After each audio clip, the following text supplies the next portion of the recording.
Mga kapatid, magandang hapon po sa inyong lahat. Ito pong sasakyan, siyempre, na nandito sa aking harapan, kilalang kilala nyo. Ito po ay isang Mitsubishi Pajero. Ito po ay conversion. Japanese na yung manibela nilipat sa kaliwa. Kaya kung mapapansin nyo dito, tingnan mo RJ. So dito halos lahat nakalagay yung mga yung dati yung hydrovac, diyan nakalagay. Yung mga piyesa na yon dati nandito yan. Kaya ayun, may takip na. Ginawa ko na to nung nakaraan. So, ito nga yung ibinalik natin yung mga original na clutch components kasi ito originally ito po ay automatic. Kaya lang nung nasira yung automatic transmission niya, pinalitan ng manual. Kaya lang nung pinalitan ng manual kung ano-anong mga nilagay na piyesa ng canter na 4M40 yung inilagay. So malaki talaga siya kaya puro kayas ang ginawa nila. Puro torno, mapagkasya lang. So naibalik ko na ito sa original niyang mga parts ng transmission. Pero bago nila kunin, sabi ko dun sa may-ari, ma'am, yung pong makina nyo, may problema na po yan. Yung pong langis ay lumalabas na sa tambucho. Kasi nung time na yun na dinala sa amin to, naamoy ko kagad yung amoy ng usok niya, may halong langis. So sabi ko, possible po yan, valve seal na bumababa na doon sa chamber, no? At inilalabas doon sa tambucho, sinusunog na kasi maputi nga po yung usok eh. So sabi niya, iuwi ko muna, magamit muna namin. Di siyempre, naayos na, naiuwi na muna nila, pero at least may recommendation na po ako na yun ay for top overhaul or overhaul, depende kung ano kalalabasan. So ito na po, bumalik sila, mga ilang linggo lang din naman yung lumipas, bumalik. At medyo nagtatanong yung anak ni Ma'am Christina, bakit nawawala yung langis? Bakit nauubos yung langis? Yun. So medyo sabi ko, sir, sandali lang. Yan po ba yung kay Ma'am Christina? Oo, ito. Sino po ba kayo? Anak niya ako. Sir, sandali lang ha. Tanungin niyo po si mami niyo. Nabanggit ko na po yan. Na yung langis ay lumalabas na sa tambucho, may problema po ang makina niyo, kailangang i-top overhaul. Nabanggit ko po yan sa mami mo, tanong mo. Magkasama naman sila nun. Kaya itinanong, naalala ni Ma'am Christina. Ay, Ma'am Christina, oo nga pala. Kaya lang, sir, Karandi, katawag niya sa akin Karandi, kasi wala pa kaming budget. No, sabi ko, ma'am, talagang yan ay due for overhaul na po, nabanggit ko po sa inyo. Kasi talagang yung tambucho nyo nga, may marka na ng langis. So sabi ko, hindi na nga dapat sanang gamitin. Kaya lang, naiuwi nyo muna. So, sa madaling salita, wala namang naging problema. Iniwan na po muna nila dito sa amin. Umabot ulit ng 2 linggo bago nakapagpasya na, sige, Karandi, gawin nyo na. Kasi po, ang mister po ni Ka Christina nasa ibang bansa. O sir, kakunan niyang kamad.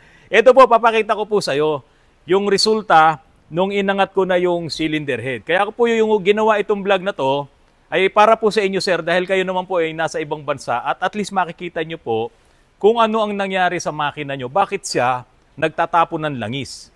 Pero ang good news dito, hindi tayo mapupunta sa general overhaul katulad nitong kay Kernel. Ayan, ito po kasing kay Kernel, general overhaul kasi naputulan talaga to ng timing chain. Second day na po tayo ng ating vlog tungkol dito sa Pajero ni Ka Christina at ni Sir Jojo Jesuitas na nandyan po sa San Francisco, California. Sir Jojo, ipapaliwanag ko po sa inyo kung ano yung nangyari doon sa inyong Pajero.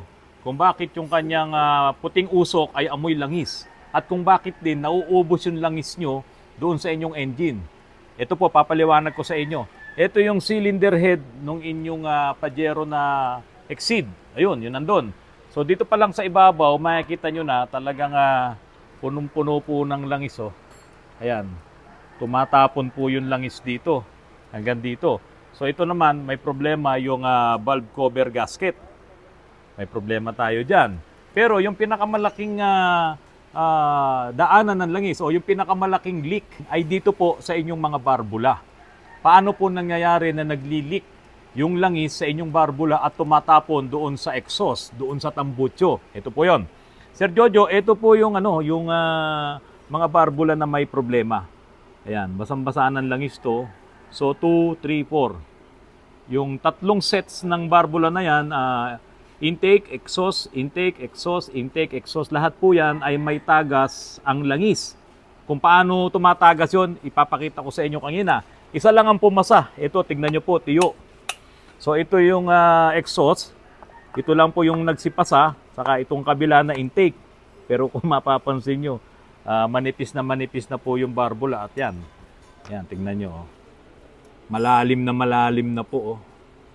Sobrang lalim na. Kaya pa bang i-macro to? Ayan, oh, sobrang lalim na. Ayan. Normally po, Sir Jojo, ay kung mapapansin nyo nga, may langis na rin dito eh. Oh. Ayan. Normally po, kapag ka nagta-top overhaul at naghahasa ng barbula, hinahasa po yan eh. Ito yun oh. Iniikot-ikot po yan, nilalagyan ng grinding compound yan. Meron tayong panghasang ganon, parang siphon. Iniikot-ikot yan hanggang sa magpantay. Itong valve seat, ito yung valve seat oh. Ayan. Ito yung valve seat at ito naman yung barbula. Kailangan hindi magli-leak yung hangin dyan. Hindi po langis sa hangin kasi pag talagang nagkaroon to ng langis, ibang usapan na yon. Yun nga yung nangyari dito. So dapat hindi magli-leak yung pressure between doon sa valve seat saka dito sa barbula. Yan. Kasama na rin po yung dito sa exhaust. Hindi dapat magli-leak yan. Kaya kung ang halimbawa may leak dito yung valve seat saka yung barbula dito sa exhaust, ayan yung mapapansin nyo na ibang usok na nanggagaling dito sa ibabaw. Kasi nga po nagli-leak na yung inyong exhaust. Ngayon punta tayo, ngayon tayo dito. Bakit nababasa ito ng langis? Ito po ay dahil sa nasira na po ang inyong valve seal. Ayan. So ito yung valve seal, para siyang oil seal na maliit. Ayan o. Ito ay may spring dyan. Ito po ay matigas na. Ngayon, yung lapat niya dito sa valve stem ay maluwag na. Kaya po yung langis na nasa ibabaw nitong cylinder head, yan, may langis kasi dyan, bumabomba yung langis sa ibabaw. Yun, dumadaan na po dito sa pagitan. Kaya pagdaan ngayon ng langis dito sa pagitan, manunulay dito hanggang sa nandito na nga pumupunta. Dito, sa pagitan nitong valve seat at nitong inyong barbula. Ayan. So dadaan ngayon yung langis dito hanggang sa pupunta na dito sa ibabaw ng piston, dito sa chamber. Ngayon, ang mangyayari ganito. Puntahan natin yung 4 na stroke. So yung unang stroke, intake stroke, okay. Bubukas yung barbula mo, yung galaw ng camshaft, bubukas yung barbula, hihigop ng hangin. Pag higop ngayon ng hangin, sasara yung pag-akyat ulit ng piston, yung pag-akyat naman na yun ay yung compression stroke. So pag na-compress po yan, pag na-compress, puputok, magkakaroon ng combustion, bubuga ngayon yung fuel, galing dito, bubuga yung fuel, yung diesel, tapos saka biglang mag-combust, mag-ignite siya, ngayon, bababa yung piston. Sa sobrang lakas nun, bababa ngayon yung piston, yun ngayon yung magpapaikot doon sa sigunyal eh. So, bawat akyat, baba, nung 4 na piston na yan, yun naman yung nagpapaikot ng sigunyal mo. So, ngayon, pagbaba nun, itutulak ngayon yung piston, paiikutin yung sigunyal, yung susunod na akyat nun, para makumpleto niya yung 360, ito naman ay bubukas, yung exhaust. Ngayon, yung exhaust, lalabas ngayon dyan, yung pinagsunugan, no, yung smoke, lalabas ngayon dyan at pupunta na doon sa tambucho. So, ngayon mga kapatid, dahil nga sa yung langis, Sir Jojo, Jojo, Jesuitas, dahil nga yung langis ay dumadaan dito, so every time nagko-close open to, pumapasok din yung langis dito. Ngayon, magkakaroon ng combustion, pati yung langis na susunog. Ngayon, ilalabas niya ngayon dito sa exhaust, kaya po yung lumalabas sa tambucho nyo yung maputi, minsan bluish. Kasi nga po, yung langis na yung isinasama rin niya sa pagsunog, kaya minsan palyado rin. Kapag mas marami yung langis na pumasok dito at kakaunti yung diesel, pumapalya na rin. At yun nga po, mabahong-mabaho din yung usok niya, maputing-maputi yung lumalabas sa tambucho. So, kung bakit nauubos po yung langis nyo, 3 po kasi yan.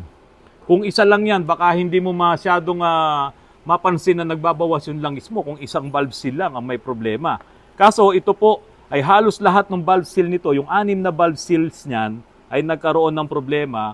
Kaya yung langis, kahit doon sa intake at kahit dito sa exhaust, ay dumadaan na yung langis at itinatapo na doon sa exhaust. So, ganun po ang nangyari dito sa inyong intake manifold.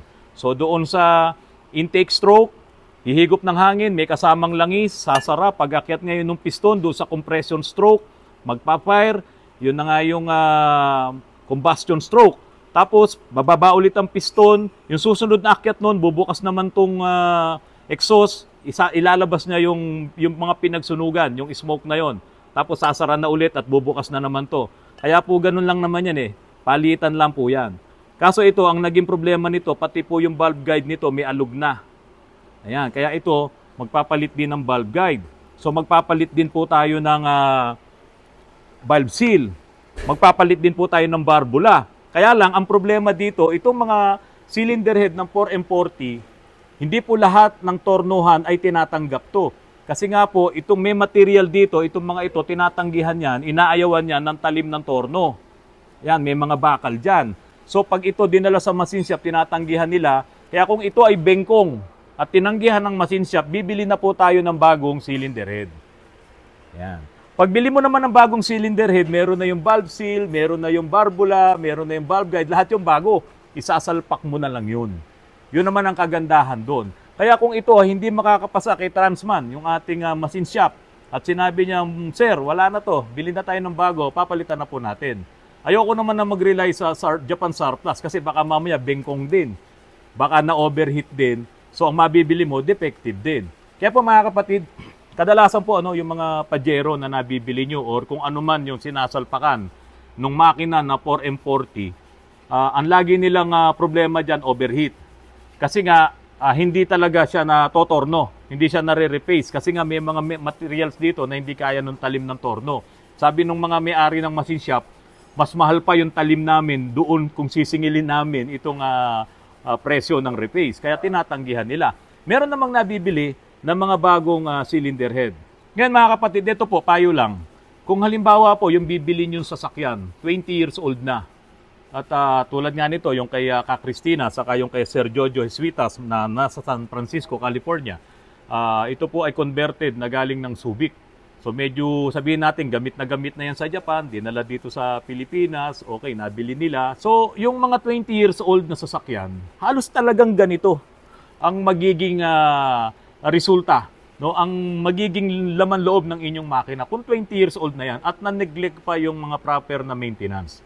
Kaya kung bibili kayo ng 20 years old na sasakyan, tapos hindi naman kayo marunong magmekaniko or wala man lang kayong isinamang mekaniko, napakalaking gastos po kapag ito ay masisira.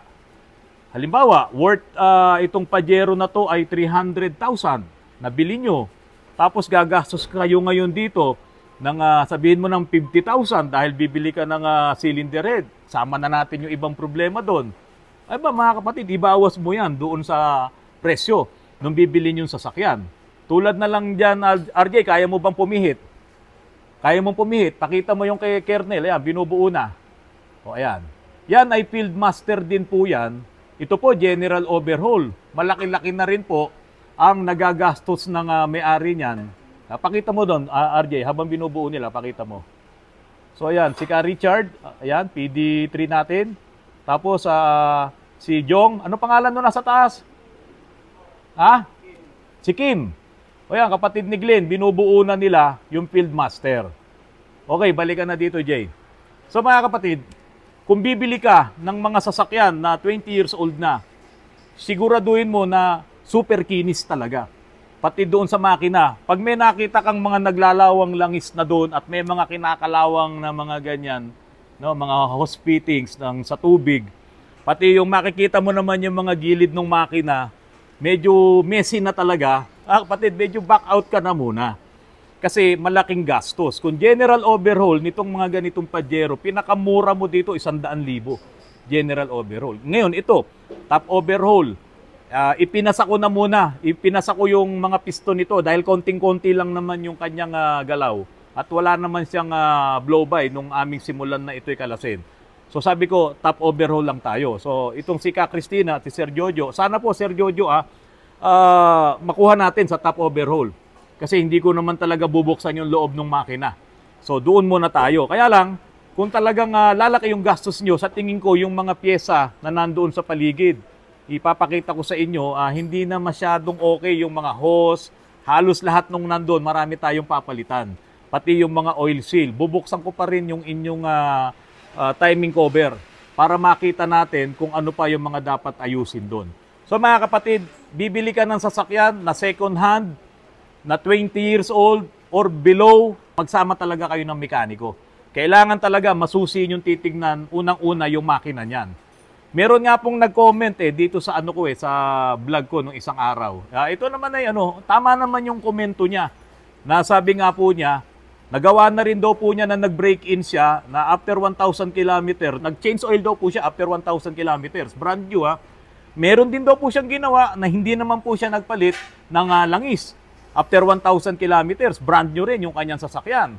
Pero sabi niya, kung gusto mong tumagal, gusto mong ariin yung sasakyan mo ng 20 years, aba, dapat doon sa break-in period pa lang, mag-change oil ka na.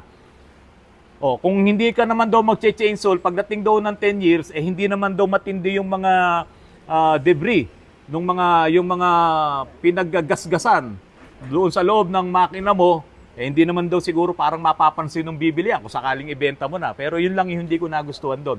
Kasi mga kapatid, alagaan mo sasakyan mo para pag ibinenta mo, hindi naman kawawa yung bibili.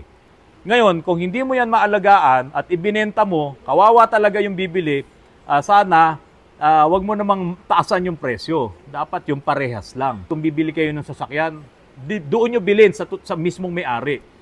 Kasi kahit paano, kilala niya yung sasakyan at masasabi sa inyo kung ano talaga yung sasakyan na yon. So, binabati rin po namin si Sir Eric at Ma'am Jessa from New Manila. Ayan, yung nagpagawa po sa atin kanina. Tapos po, Sir Henry Fernandez at Jeffrey Paras from Nueva Ecija. Pero si Sir Henry Fernandez, ito po ay kauuwi lang, galing po ito ng US. At bago siya umalis, gusto niya yung kanyang crosswind na dinala po dito ay baguhin lahat. Pati lahat po, ang dami niyang pinapaayos. Kaya po, Sir Henry Fernandez at Jeffrey Paras, okay po, aayusin po natin ang inyong sasakyan. Mga kapatid, ganito palagi eh. Pagka may pumasok na Mitsubishi, halos lahat Mitsubishi ito. Ano rin po ito, Adventure, ito naman po ay overhaul ng automatic transmission. Yan.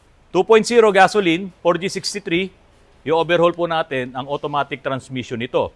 Ngayon, ito naman po yung Strada na dumating na po. Yung kanyang rack and pinion, i-convert ko na po ito ng rack and pinion. Ayan. Gearbox po ito, nasira na yung gearbox niya, kesa palitan ko ng gearbox or i-overhaul ko yung gearbox, sabi ko sa may-ari, i-convert na lang natin ng rack and pinion para walang wego. Ang rack and pinion po na to ay galing sa Montero. So yung Gen 2 na Montero, yun, yung katulad po nun. Ayan, Montero na yan.